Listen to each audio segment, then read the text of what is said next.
great. Another Halo 1 video. I can hear it now. But don't worry, I actually have a point.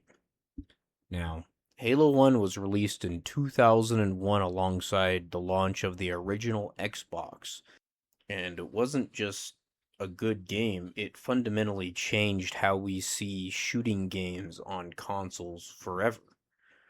Many of the mechanics that we think about when it comes to FPS games on console come from Halo. The only things I really want to reference when talking about games is the games that were made around it or the games that were created before they happened. It's not very fair to judge a game based on its sequels or the things that came afterwards. Now, FPS games had already existed. There's games like Half-Life, Doom, Quake, and GoldenEye for the N64. And on console, it was generally seen as shooting games were clunky.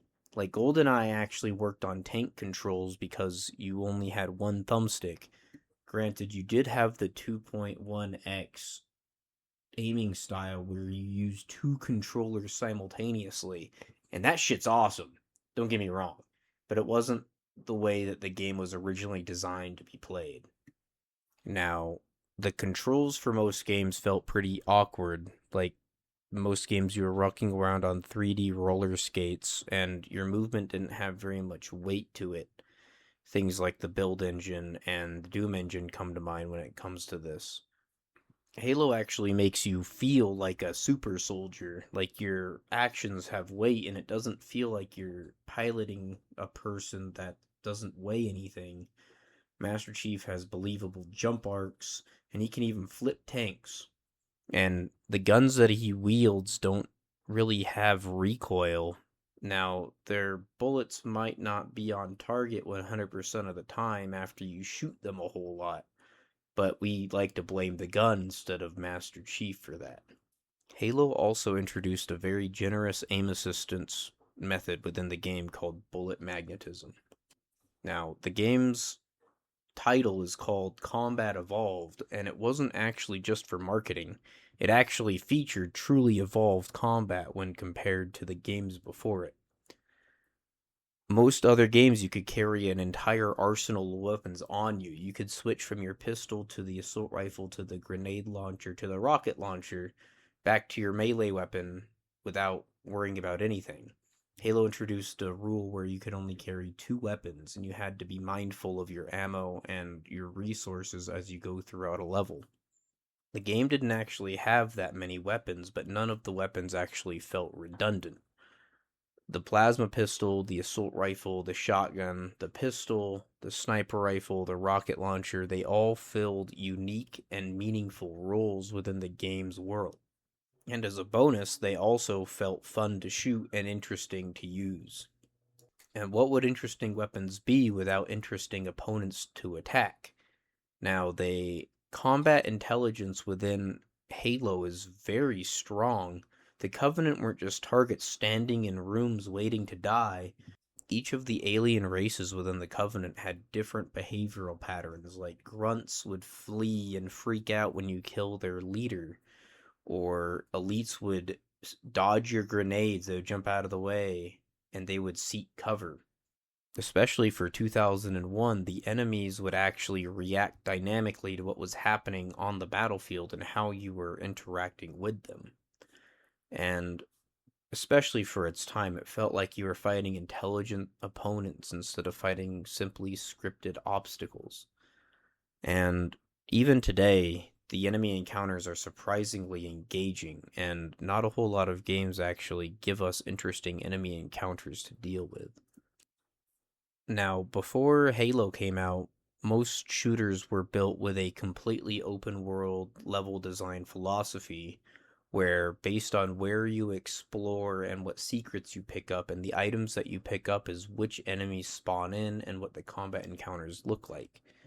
Halo shares a lot of its forward momentum philosophy with Half-Life, where the whole point is to go forward and beat the levels instead of necessarily to explore them. Halo doesn't necessarily have secrets as it does have Easter eggs, but even then they're very sparse. The world of Halo feels very deliberate and well crafted to be the world of Halo instead of just a reference to the real world. And the way that we interact with the opponents within the world reflects that. Now, there's many ways that we can actually interact with the enemies in Halo 1, whether it come from our weapons or our vehicles or just our grenades. In Halo, our grenades actually cause chain reactions with other grenades, and it creates truly diabolical and gigantic explosions. But not just that, the game actually realizes that you can do this with your grenades, and it plans encounters around it. Another fun thing Halo has that not many games had before were playable and enterable vehicles that each felt distinct. Now, there's only 4 different vehicles in Halo. There's the Warthog, the Ghost, the Banshee, and the Scorpion, but they each occupy a very distinct role within each of the combat encounters within the game, and how we play with them, say in a multiplayer sandbox, is very different. All of the Covenant vehicles are single-person manned, and they have no real team utility other than killing people. But the Warthog and the Scorpion, both of the human vehicles, have the ability to host teammates.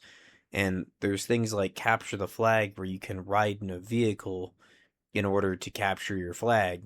But with the Covenant vehicles, it's simply limited to dealing damage and solo efforts.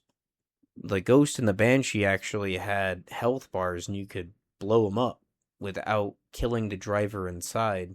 I mean, they would kill the driver inside. But the Warthog and the Scorpion were indestructible, and you would have to die before the vehicle did, because the vehicles never died. But in these ways, the scope and the scale of combat was meaningfully changed to be larger than it ever had been before. And the place that we actually get to interact with these elements is a brand new concept. It's a ring world. And the game is very insistent on reminding you that it's not a planet, it is a ring world with its own environment and really its own world of interactivity within it. Halo felt bigger than just a game about the planets or something. It felt like an epic science fiction universe that we're stepping into. And the person that we're able to interact with this world as is a super soldier named Master Chief. And unlike many of the other protagonists from games, like in the build engine, like Duke Nukem or Caleb from Blood, Chief wasn't talking very much. He only really talks in cutscenes. Now, Gordon Freeman existed, but he was completely silent.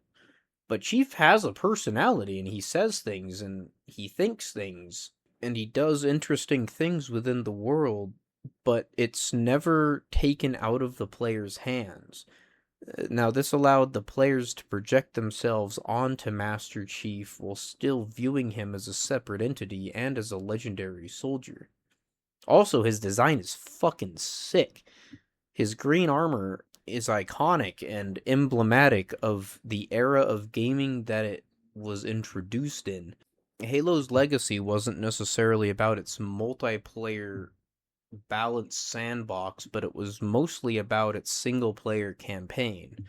And boy, what a single-player campaign they cooked up for Halo Combat Evolved. Most of the other console shooters that came after it, including the other Halo games, are built upon its legacy and on its mechanics and how it integrated with the consoles. But the groundwork was actually laid by Halo 1. It wasn't laid out by Call of Duty or any other console FPS game. Alien Resurrection first came up with the dual stick aiming mechanisms that the controller used, but that game fucking sucks. And only a few people that are like gaming historians or freaks like me actually remember that that game exists. But Halo is actually good, and it established standards for console shooters in a non-trivial way. It launched Xbox as a serious competitor to other consoles, and it inspired the future creation of other FPS games on consoles. Without Halo, the modern shooter landscape would look completely different. And some games are influential, and some games are successful. But Halo is both. And it's one of the most important games ever made, and it also stands up on its own 2 feet as an enjoyable experience even in 2026. You can go and play it now for the first time and have a great time exploring the world and interacting with the mechanics within.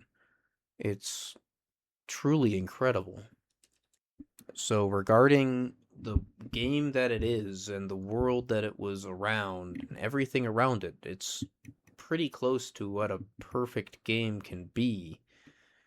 There are changes that can be made to the game, but throughout the development of the game and what it exists as, it stands the test of time as a great game, top to bottom. And I highly recommend that you go check it out if you haven't yet. I recommend playing the game on heroic difficulty. And never forget, Master Chief only has one special ability, and that's his flashlight. Halo. It's finished. No. I think we're just getting started.